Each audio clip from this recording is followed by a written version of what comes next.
What's going on, everybody? Happy Thursday night, and welcome to this week's edition of the Bench Mob here on the 48 Minutes Basketball Network as we are in draft swing of things. I know the conference finals are obviously going on, but we're looking ahead because, it feels like those two series might already be decided. We'll see how things go tonight in that Golden State Dallas game. So maybe I'm getting too far ahead. I guess we'll find out.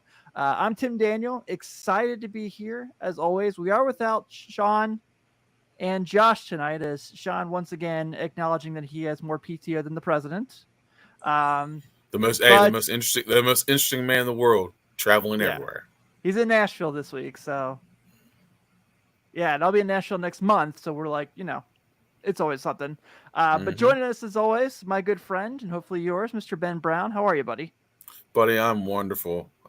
Excited for our guest this evening, and it's cool to start to get into, touch on this draft stuff and see where guys are going to fall and who's going to help who. So it's kind of exciting to see, especially starting off with one of the more fun rosters with the Orlando Magic as far as young talent that they have down there and things that they can do. So excited to hear what Phillip has to say. Yeah, absolutely. So let's go ahead and bring in our guest. You can check him out daily on the Locked On Magic podcast, also part of OrlandoMagicDaily.com. Coming back to the show, Phillip, I don't know if you remember that. You were on the show like a while back. Yeah. Many moons ago. Yeah. I think we were talking about, who was on the team at that point? Ooh, probably playoff. But way back in the before times. Yeah, it was a while ago. But Mr. Phillip Rossman-Reich joining us again. I'm sorry it's taken so long to have you back. It won't be this long again, I promise.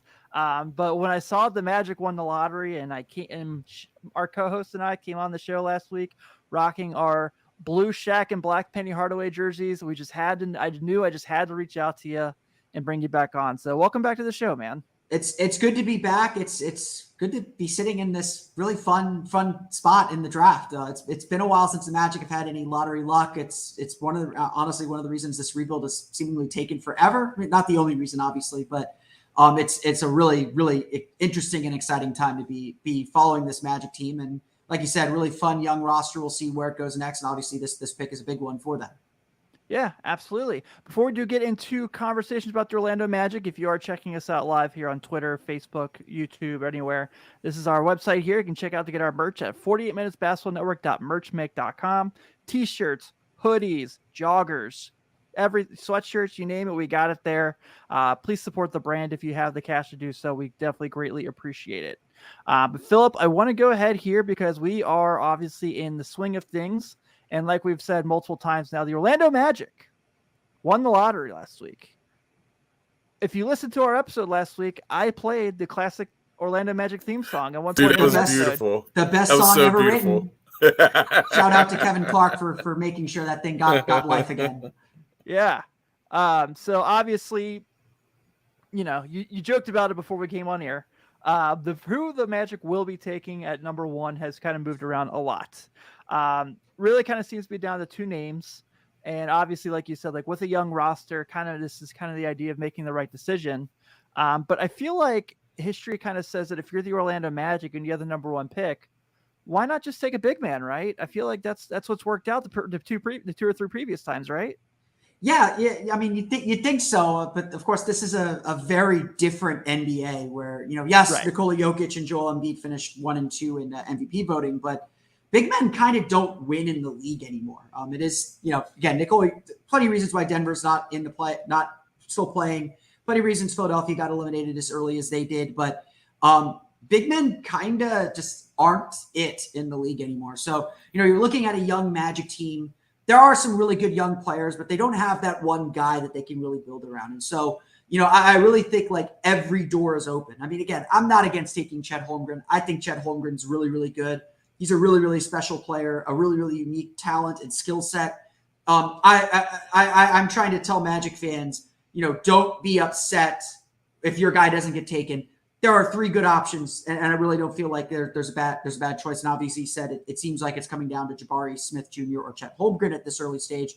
I'll still give some love to Paolo Banchero in that group too, but it's really going to be interesting to see what the Magic do with this pick because really this sets what their roster is going to be for the next 5 years and the kind of team that they want to build. And so they have to be very, very sure about what kind of team they want to build and then figure out how to make these young guys fit around the player that they're ultimately going to draft. Yeah, that makes sense. And you brought up a good point. The league has changed, from the Shaq Ewing, Olajuwon era. It's changed a lot, and a lot of the successful teams have been built on wings. So, as you're looking at it here, I think that when you're trying to build a team and a franchise, I think most people are looking at building around wings. I think Jabari Smith is a good fit for you all. I like Chet Holmgren, I really do, but I think Smith is a really good fit for the guards that you have, and some of the athletic bigs that you guys have as well. Yeah, I mean, you look at the Magic last year, they finished, I think, 29th in the league in three-point field goal percentage. I think they finished in the top half of the league in three-point field goal percentage, at least once, maybe only twice since Dwight Howard left in 2012. Someone can double check the stats. It's been 10 years since Dwight Howard left. The Magic have not been a top half of the league offense, except for maybe once or twice. Top half of the league in three-point field goal percentage, maybe once. I'm pretty sure it was just once, maybe twice. They desperately need some outside shooting. They desperately need some guys who can create a little bit of offense and create a little space. Now, I think Jabari Smith is as good of a prospect as there is. He's really young. He's already a great three-point shooter. He's got the defensive length and defensive instincts that this team has historically really liked in their draft picks. I think there's a reason he's been number one on most people's draft boards for most of the season. I don't think that there's any reason to dispel that notion.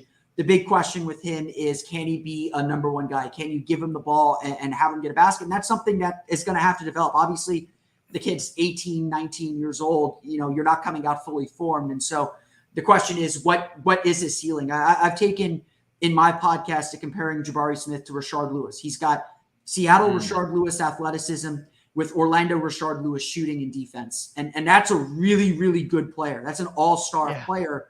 The question is that a number one superstar player?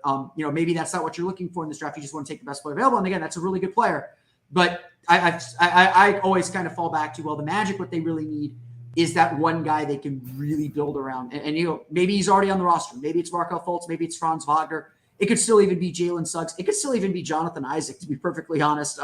There's a lot of question marks about how this roster ultimately comes together. So, like you said, the idea now is get the best piece that you can, get the best player that you can. And obviously, if you could get a player of the quality that Jabari Smith seems to be, to me, he's the lowest risk of these top three.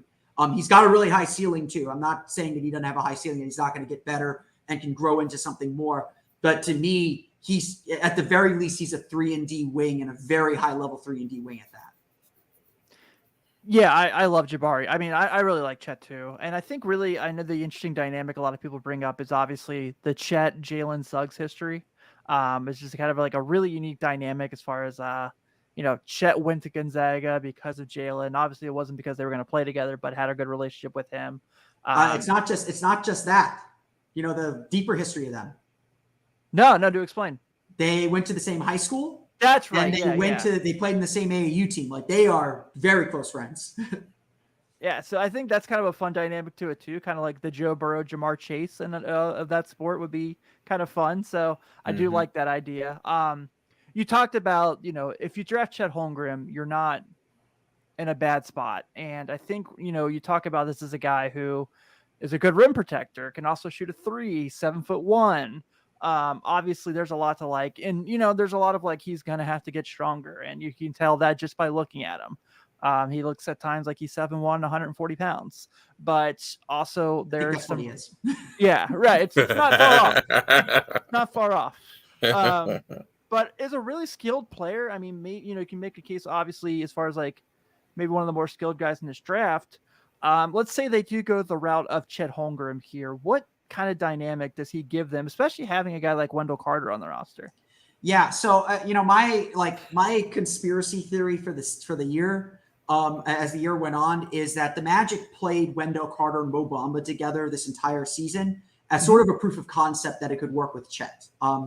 there's a lot, there's a lot of people who make the easy comparison. Oh, Chet Holmgren is another Mo Bamba. He's another 3-point shooting kind of slender big who protects the rim.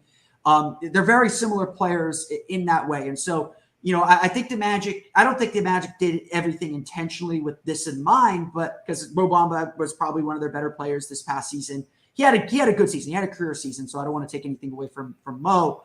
And Wendell Carter, I think, really benefited from playing a lot of power forward and seeing a lot of smaller players on him as well. But Chet Holmgren's a little bit of a different animal. Mo Bamba, a little bit of a slow mover. A lot of people kind of describe that as having a low motor. I never really saw it as him having a low motor. It was more of a processing speed and just kind of general athleticism. And again, some injuries maybe took away from that a little bit.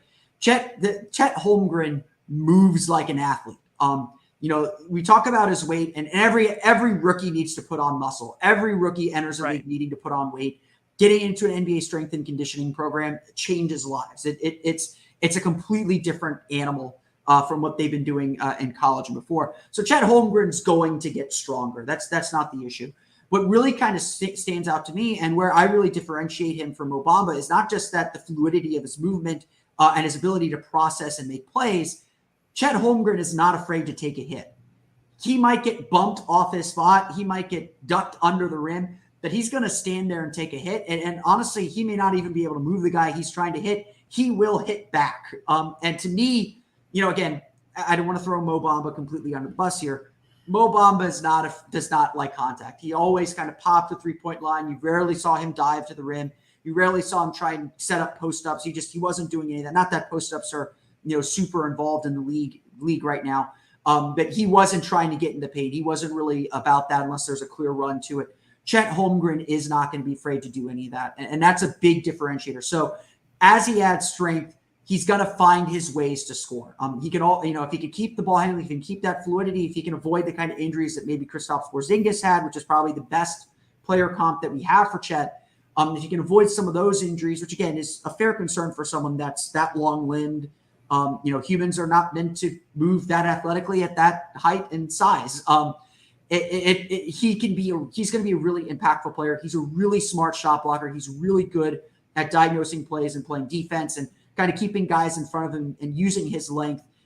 Again, a lot of it's just going to be about picking up the speed of the game, picking up some strength to take some of those bumps a little bit better. And, he's going to be a really impactful player in this league for a long time, and just kind of part of this new wave of centers that can just do everything. And of course, there's the guy, Victor Wembanyama, coming next year as well, who's very, very similar of a prospect to Chet Holmgren.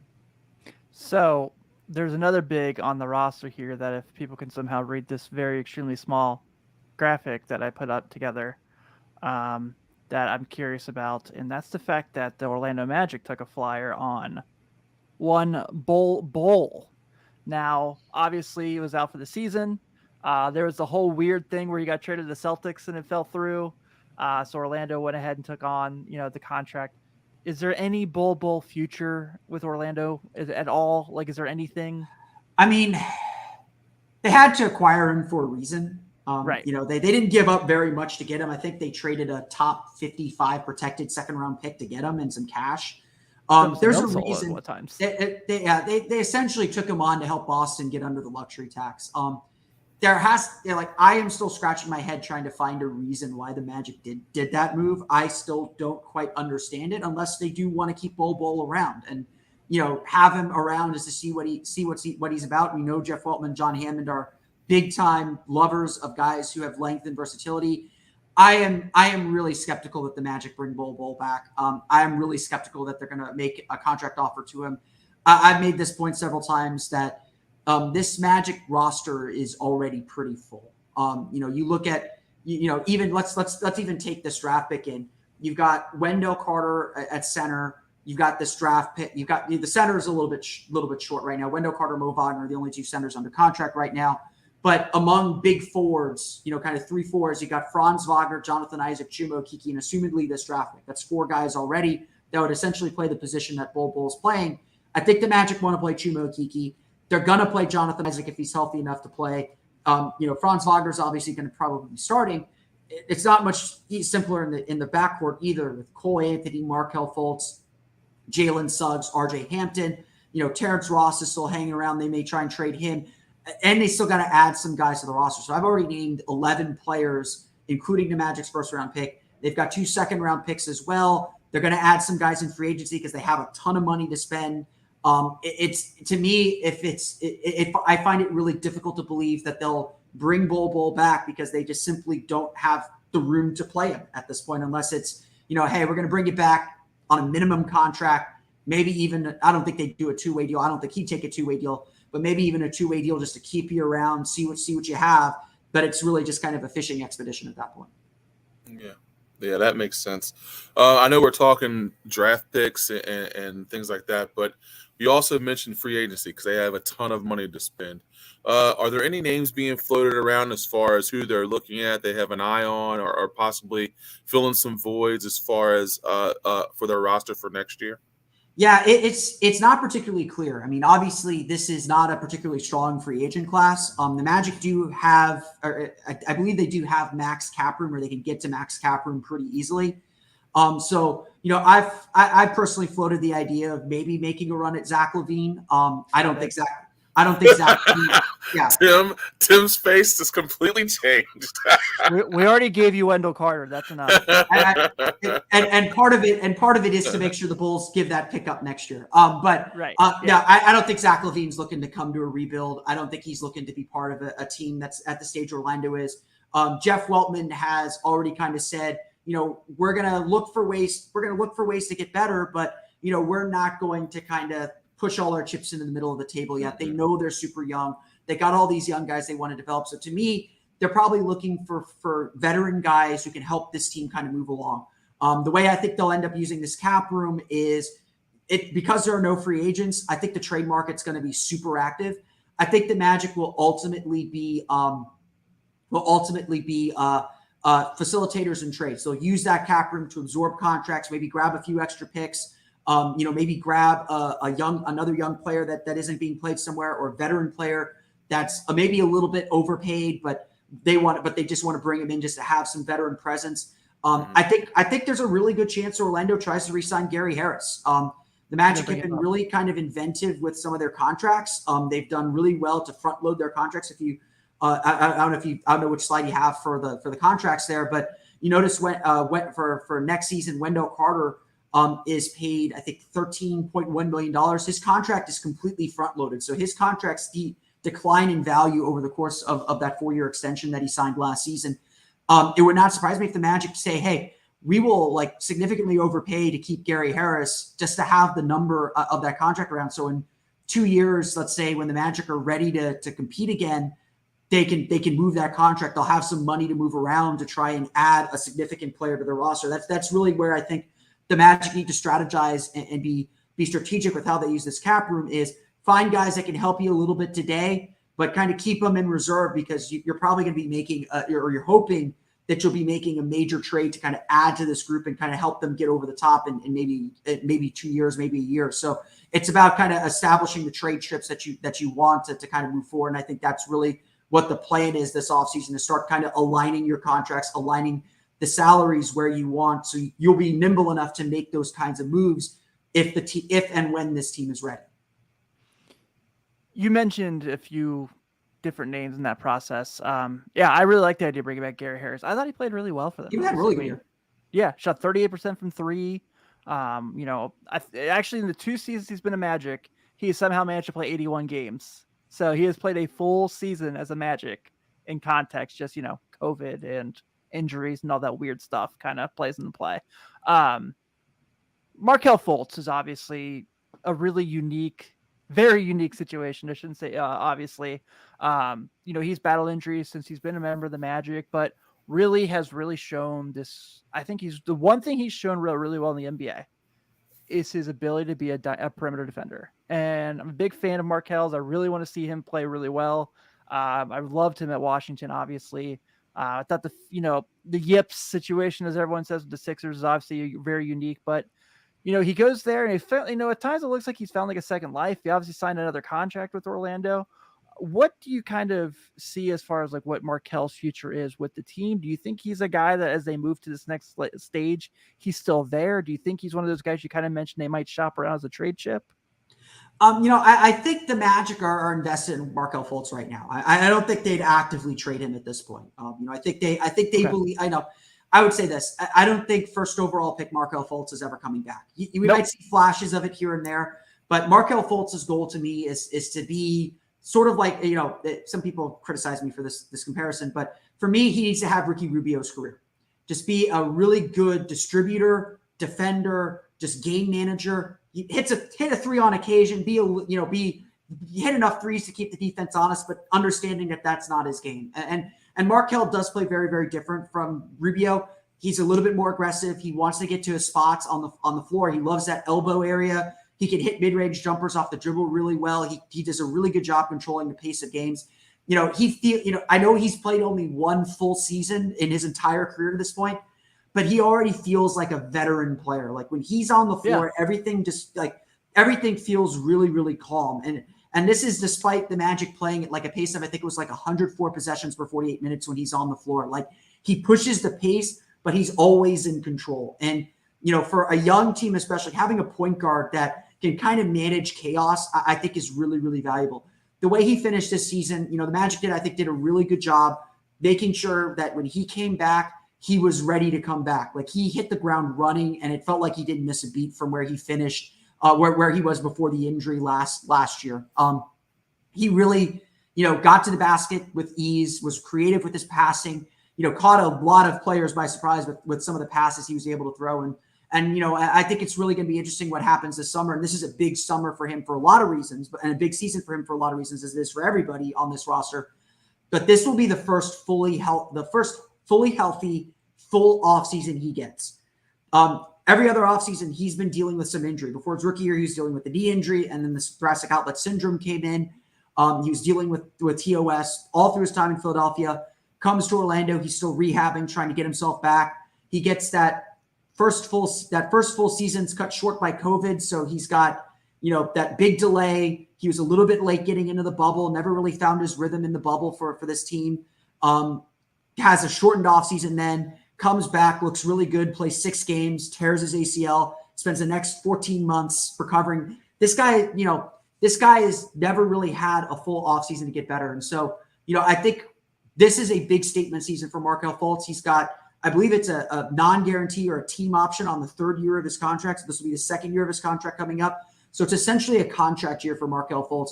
It's a big season for him to really prove where he belongs in this Magic future. And I think it is very, very real that he could be the team's point guard of the future as they move forward if he has a really good season. That's good. That's cool. My question is about the other point guard, Cole Anthony. To me, he took a big step to a sophomore. He's one of my favorite players to watch. To watch him to play at the level he did this past year was really cool to see him grow from his first year to second. So we've already mentioned Fultz. We've got Cole Anthony. You have other guards on that team. Where is this all going to shake out as far as who's going to be where, minutes, clock? Like, where is this all going to shake out? Because they're guard heavy and they're big guy heavy. So it's like trying to find minutes for right. So trying to find minutes for all these guys and also grow a roster. So how's that going to look? Yeah, it's going to be open competition. I mean, I don't know if it's going to be open competition, but it's going to be a competition. Cole Anthony, kind of got point guard by default the last 2 years because Markelle Fultz was out. When Markelle Fultz went down, I think the Magic wanted to bring him along slowly with a more experienced kind of playoff expected team. His rookie year, Markelle Fultz goes down with a knee injury. The Magic didn't replace DJ Augustin, and all of a sudden Cole Anthony's the starting point guard. This year Fultz is out. They're a young team. They liked how Cole Anthony finished the season. They gave him the keys to the car, and he, like you said, he did a lot of really good things. Cole Anthony had a really, really good year. Obviously, the next step for him is figuring out how do I score efficiently? How do I break down a defense, continue to keep others involved, find my scoring, find my spots, but do so efficiently and make better decisions. And obviously, that's a continuing process for a lot of young guards, especially scoring guards. They learn efficiency as they go through the league, as they get experience. And so last year was really, really valuable. At the end of the day, I think Cole Anthony's size, I think his penchant for scoring, his passing is better, his defense is better, but they're still not fantastic. I think Cole Anthony's going to really settle in as the sixth man. The Magic are probably moving on from Terrence Ross, so they're going to rely on Cole Anthony to be kind of the creator and driving force of their second unit. A second unit that's probably going to have Jonathan Isaac for a good chunk of the season as he recovers from his injury and his prolonged absence from playing. So a big question for Cole Anthony is, can he become more efficient as a scorer? Because that's going to get him more minutes. That's going to get him more time. That's going to get him a bigger role. And will he accept being a sixth man? Will he accept coming off the bench and playing that role if that's what this team asks him to do? That's always difficult for any player to do when you enter this league. I mean, all these guys are the best players on their teams for a good chunk of their lives. And all of a sudden they're asked, hey, we want you to do this instead. It's not an easy thing to ask these guys to do, and obviously that's kind of going to be what the task is going to be for him. So it's going to be really interesting to watch how he develops. Like you said, I thought he had a really good year too, but there are a lot of questions that were raised by it. And again, he was kind of forced to be the number one guy on a really bad team. That's probably not his role moving forward. So how do we define a role that will help him succeed, but also help the team succeed as well? It's just so funny because that's exactly what happened to him in North Carolina too. Like that team he was like at North Carolina the one year that they were terrible, and it was like it was Cole or nothing. Like that team was like no one else. Yeah, he had no one else. And the injury. I think he even admitted this. He came back from his knee injury too quickly. Like he wanted to play so bad for North Carolina. He didn't want to be perceived as this guy who's just going to North Carolina for the year that he had to before he went to the NBA.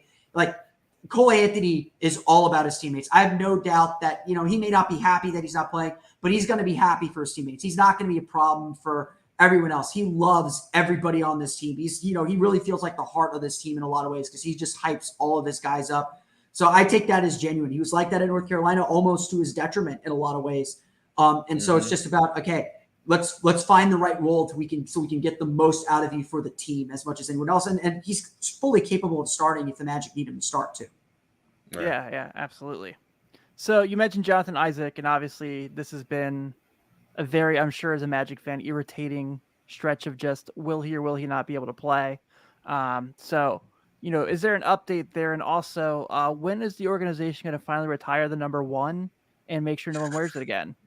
The jersey retirement story deserves a whole thing. And I can give you the cliff notes on it here. The Magic have organizationally decided they're not retiring jerseys until they win a championship. The first jersey they retire will be the guy that won them a title. I have heard from some people that are close to the situation that they're trying to convince the Magic to change that, in which case, obviously you throw up the 32 for Shaq, you throw up the 1 for Penny, the 1 for T-Mac. I think you throw up the 25 for Nick Anderson. Oh yeah, absolutely. I've done a 180 on the jersey retirement thing as well. When the Magic for their 25th anniversary season started a Hall of Fame in the concourse area. It's a really nice gesture. I do think the Magic need to do better about honoring their history. And at the time I was like, that's enough.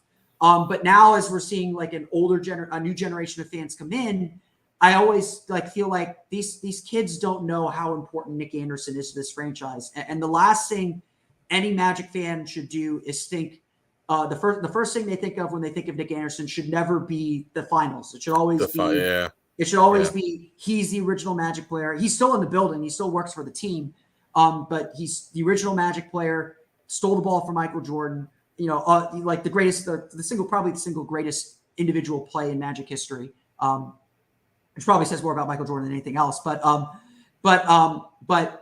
like my biggest fear and why I believe that the number 25 should be hanging in the rafters is the Magic need to make sure there is a constant reminder of their greats whenever you enter the building. It's easy to miss where the Hall of Fame is. I love the Hall of Fame idea. It's a great way to honor a lot more players. There is an upper echelon that needs to be honored. So I'm with you guys that the number 1 should be retired. It should have been done already. 32 should be retired already. 25 should be retired already. And then when Dwight Howard retires, I think 12 should be up there pretty immediately. I know there's some Magic fans who are starting to groundswell a little bit to bring Dwight home. I don't think that's the right move for this team, but but I'm glad that we're at that point where people just don't dismiss the idea out of hand, and it's, there's some sentimentality to it. But back to Jonathan Isaac. That was a long aside, but back to Jonathan Isaac. There really isn't much of an update. He had a minor hamstring surgery, or what the Magic described as minor hamstring surgery. I don't know what minor hamstring surgery is. Back toward about a month ago now. They said it was a little bit of a setback, but he should still be fully recovered. They seem, the Magic are very clear. They don't put timelines on things, but they seem to believe that he'll be ready for training camp, that he'll be ready to go for training camp. I had some small hopes that he'd be able to get some practice runs in with the summer league team if that's what he wanted to do. But it doesn't look like he's going to be at that stage, or maybe he will be. Who knows? The Magic are super secretive with things. So obviously it's been frustrating. The Magic have not helped themselves with the lack of update on his progress. I do agree with Jeff Weltman that the fact that Jonathan Isaac really hasn't played basketball in 2 years. If you know his injury timeline, he suffered a lateral corner injury on January 1st, 2020. 2020. That kept him out the whole rest of the season. Then the pandemic, it looked like he was getting very close to coming back right around the time the pandemic hit. The pandemic hits, stops the season. He's not allowed, he wasn't allowed in the building. He was one of the first people allowed back in the building when it opened back up, because he was doing injury recovery. He continues his injury recovery. He goes into the bubble, practices with the team, plays the last scrimmage game against Denver, plays the first seeding round game, gets injured in the second seeding round game in August 2020, and he's been out ever since. Obviously, so again, I do agree with Jeff Weltman. He hasn't played in 2 years now. So I agree with a slow ramp up, making sure that he checks every box so you don't have a reoccurrence of an injury or any re-injuries. Obviously, there's been an actual setback now that you do have to be a little bit careful about. When he plays, you want him to play the same way that Markelle Fultz did. Hits the ground running, doesn't feel like he's missed a beat. He's almost over ready and over cautious. The Magic aren't trying to win games right now anyway. There's no reason to rush him back. The investment is in having him be on the floor and playing. They've covered themselves a little bit with his contract structure. But the idea is, hey, we're willing to wait. It's frustrating. It sucks. I'm sure Isaac's frustrated. I'm sure he's a little bored. He wants to be out there too. And so it's just a matter of when he gets the clearance to play, he's going to play. Good to know. Yeah, I want to see him play. I was a fan of his. Yeah. My question is, you're the GM, okay? Well, and I know everybody's got their ideas and opinions, but I want to know what Phillip thinks, what the Orlando Magic should do with their draft picks, first round, second round, and what they should do with their roster in order to be playoff bound coming up this next season. Yeah, so my goal there is it might change a little bit depending on my goal. Look, I'm still at the point where my pick for who I want to take with the number one pick changes hourly. Right. I see some new piece of information, or I watch some new tape, and I get really excited about something, and I think, well, maybe we need this instead of that, or whatever. But I will stick with what I wrote in my mock draft that I posted earlier today. I'm going to take Jabari Smith with the first pick in the draft. Again, I think the upside is there that he could be a little bit more. I think, you can kind of ease him in a little bit. The Magic have some other guys that can work around him. His 3-point shooting is really, really important and really, really good. And so I do think that the Magic, do that the Magic do get a lot out of him. And again, he's just, I think the safest pick. I think he will give you something, and something at a very, very high level. But you could convince me of the other two guys too. Chet. There's really good arguments for Chet Holmgren. He is a really, to win in this league too, you need unique players. You need guys that force the defense to change what they're doing and do something different. And Chet Holmgren, I think, does that. 3-point shooting big with his fluidity, with his shot blocking, with his defense, with his mobility. It's really tough to find, and you can build a team around that. You can find ways to get the most out of them. I think Wendell Carter would really help him with his ability to guard the bigger centers right now. So you'd be able to ease him in and find a spot for him. You're seeing a lot more teams go to 2 big lineups anyway, as long as both of them can shoot. So I don't think you'd be at a disadvantage even if you got to matchup issues in the playoffs. Again, it's just a question of can you add that muscle. And honestly, I don't think Paolo Banchero is a bad pick either here. I think Paolo, I agree. To me, is the best kind of one-on-one scorer. And, the one thing the Magic have not had in a very, very long time is a wing player that they can give the ball to and he can just go get a bucket. And you watch and I'm watching these playoffs just like you guys are. At the end of these games, it was the problem for the 2009 Magic. It was the problem for the 2010 Magic. At the end of these games, you need a guy, not a center, that you can give the ball to. He can isolate, or when the play breaks down, he can go just get you a basket. My favorite Magic stat nugget that I actually really hate, outside of Nikola Vucevic, the Magic have not had a 20. So outside of center, so a non-center, the Magic have only had, I think, 4 players score 20 points per game or more. That were not centers. So you take out Shaq, you take out Dwight, you take out Nikola Vucevic.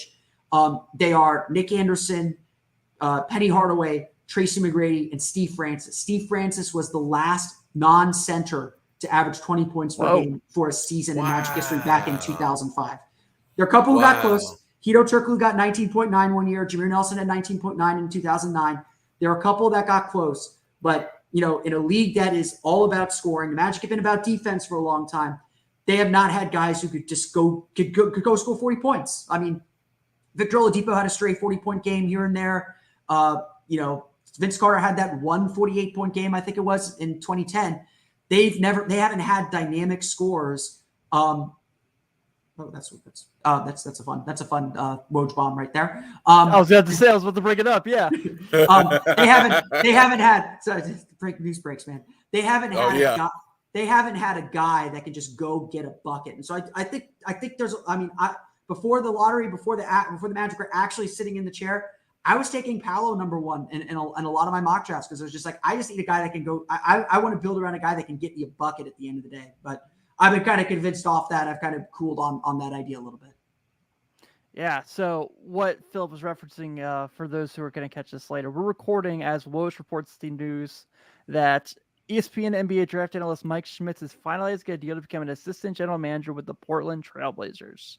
So, wow, that's big news to drop on a Thursday. So during draft season at that. During draft season, we need Mike Schmitz at least through the draft. Can they start right. on July 1st? Yeah, right, exactly. Yeah, so I have it up here. One of the names that really jumped out to me that when I was looking at tankathons, I know there's a mixed bag of emotions with people with tankathon. But at 32, they have NC State's Turquavion Smith listed. And I don't know how many people have read up on what this kid did at the combine, but he really won a lot of people over. He played on a really bad NC State team. He was very, very under-recruited, but had an awesome year in the ACC. Was really kind of making him names for himself. This is a kid that as a freshman in the ACC averaged nearly 19 points a game. I mean, if you get Jabari Smith, you get Turquavion Smith. That's no matter what you guys do at 35, that's a hell of a draft. Yeah. And I have Turquavion Smith. I actually have Turquavion Smith going higher. I have him going in the first round. So, the scoring ability is there. This draft is, for those that I'm still learning a little bit more about these guys at the back end of the first round, but this draft, there is not a lot of separation between guys in the 20s and guys in the 30s.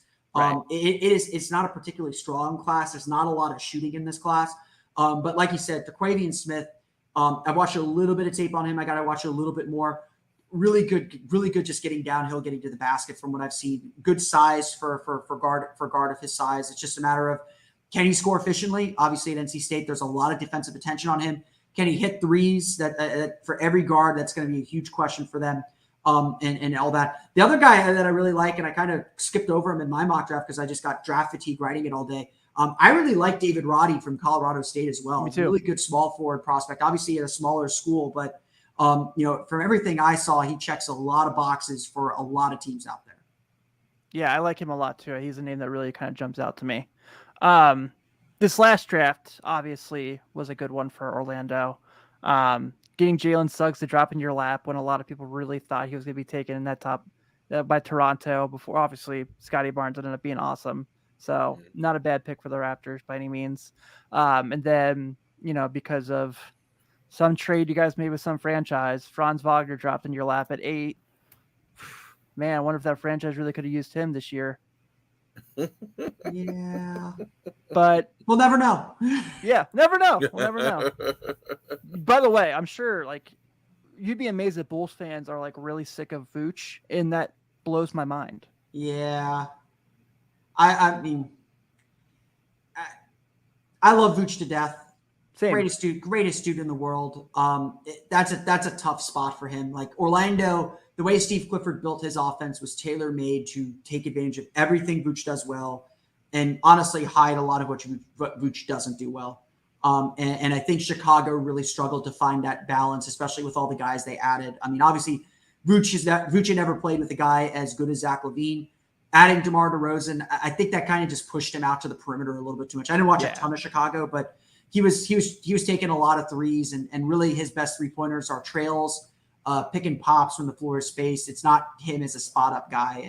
And obviously he ran plenty of pick and rolls, but like you still got to give him a healthy diet of post ups and kind of traditional kind of short corner plays. And, unfortunately Chicago, Chicago's season derailed when Alex Caruso and Lonzo Ball got hurt. Let's be real. That's what really killed their season. And so it wouldn't surprise me if the Bulls are shopping Nikola Vucevic this offseason. And that sucks for Vuce because he's the nicest dude in the world. But I think we understood in Orlando that you had a ceiling when he was your center because his defense would get exposed in the playoffs. Yeah, it was really funny because like people were like, Bulls fans were like, I'm so sick of Wendell Carter. And now it's like, did we make a mistake trading Wendell Carter? And it's like, whatever. So this is about Franz and Suggs, obviously. And I know Suggs didn't have he didn't have the rookie year I thought he had, but still really like his upside. And Franz was better than I thought he'd be. I thought for sure that he would not get past the Warriors. It's sad. I was surprised that Golden State left but like I was skeptical of the Franz pick. I'll fully admit I was skeptical of the Franz pick. So I was too. I was skeptical of it, not because I didn't think he was a good player, it was because I felt like he was the kind of player that makes good teams better and would fit on bad teams. Like in an environment where there aren't good players around him, and you're asking him to kind of take on the ball a little bit more, I didn't think that he would be successul. And obviously at Michigan, he didn't play that way. The surprise was very quickly we all understood that not only does he make the team that he's on better just because he's a smart cutter, he's a good shooter. He makes all the right decisions, but he can actually take over the ball a little bit more. He can create a little bit. And again, he's just so smart that he knows when to pass. He doesn't try to do too much. And honestly, by the end of the season, we were all asking like, hey, force that drive, do it, please. Just take more shots, like be a little bit more assertive and aggressive. But he's just such a smart team player. And so, I think that initial analysis was correct. If Golden State picked him, he'd be playing right now. I mean, no offense to Jonathan Kuminga, who I think has had a really good season, has really thrived in that Warrior system. The Warriors would be a lot better with Franz Wagner out there, and Franz would be helping them win a championship right now. I have no doubt about that. Yeah, I totally agree. That was kind of what I was like. But like just seeing what those two have brought, I'm not going to compare Franz. I mean, Franz obviously had a really good year. This isn't like when they got JJ Redick to be this like sniper, but like really in some ways, like he only had very few games where he scored less than double digits.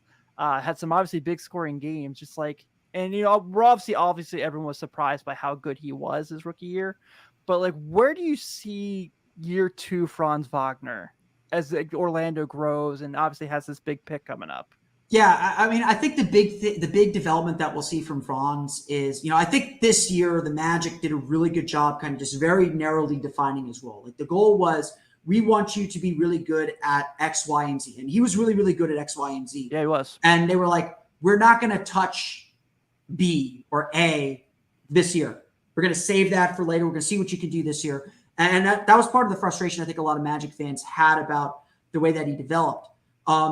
Next year, I think the Magic can put the ball in his hands a lot more. I think that they will run pick and rolls for him. I think they will challenge him to, they probably challenged him before the offseason started.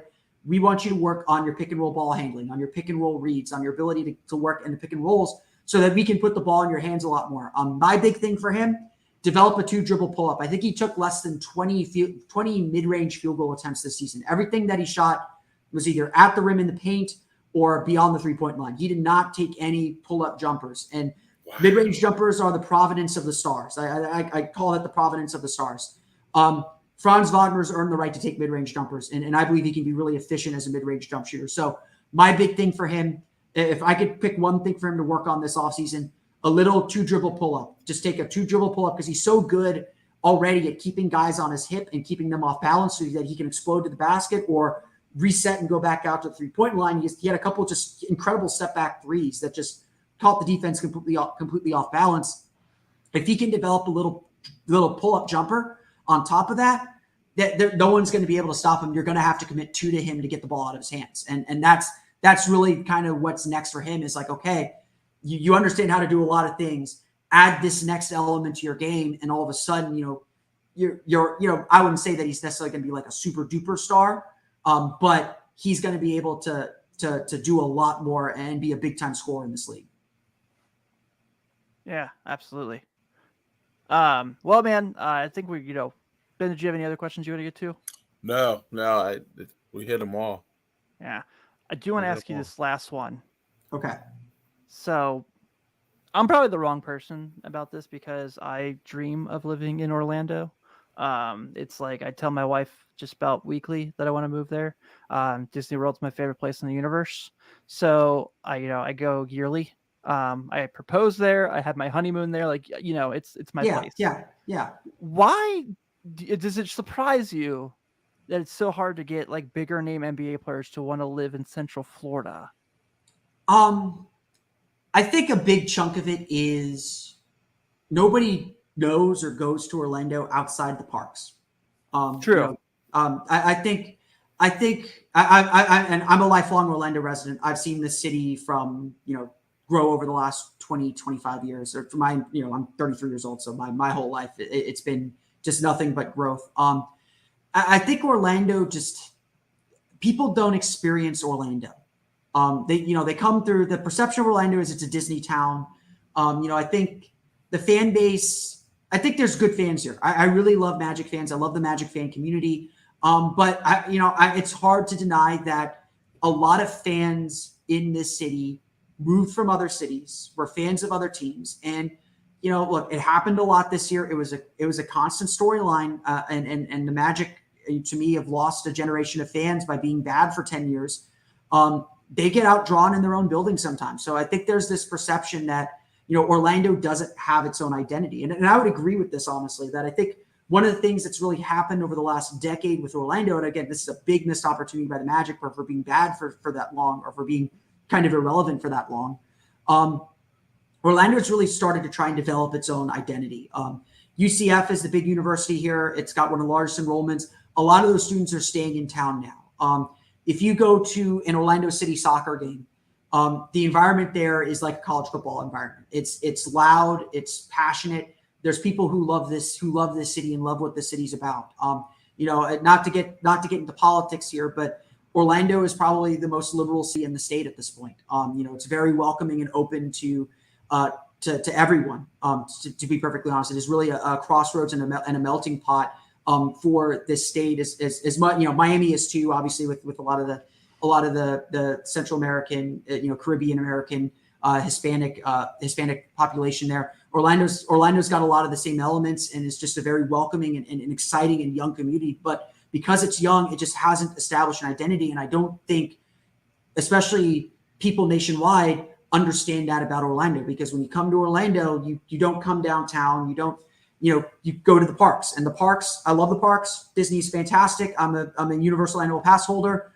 I'll give them their shout out too. I love the parks. They're a lot of fun, but that's not Orlando. And so I think for a lot of people, it's trying to convince people to visit Orlando, to visit the real Orlando, and learn a little bit more about the city. And the city's beginning to diversify. It's trying to be a place that people stay. And the more they do that, as the team gets better, because I still think the Magic are the flagship team in this city. As good as Orlando City's been, it's soccer.